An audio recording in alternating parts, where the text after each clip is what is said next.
बिस्मिल्लाहिर्रहमानिर्रहीम। अस्सलाम वालेकुम दोस्तों, मैं Israr benefits for all peoples YouTube channel में फिर से आपका एक बार स्वागत है। दोस्तों, आज की टॉपिक है ये बैटरी। जो घरों में इन्वर्टर की बैटरी होती है, वो बैटरी जब बैकअप छोड़ दे और चार्जिंग भी छोड़ दे तो आपको क्या करना चाहिए। सबसे पहले देखना चाहिए, ये देखिए इसमें कितना चूना पकड़ा हुआ था। अभी हमने पानी डाला है, गर्म पानी, तो ये सब ख़त्म हो रहा है। पानी डालो इस पर, तो आप ये देखें पानी इस पे जब हम डालते हैं तो ये चूना धीरे धीरे ख़त्म होता है। गर्म पानी को गर्म करके जब हम डालेंगे इस पे तो ये चूना ख़त्म होगा और फिर ये बैटरी का बैकअप बढ़ जाएगा। तो इस तरह से आप कर सकते हैं।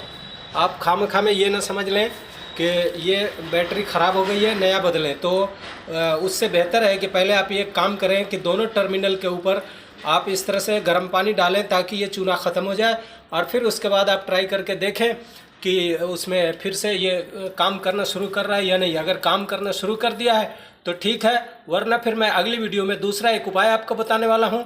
आप उसे भी करके और बैटरी का बैकअप बढ़ा सकते हैं। तो दोस्तों, ये वीडियो कैसा लगा? अच्छा लगा तो लाइक करें, शेयर करें। फिर मिलते हैं अगली वीडियो में।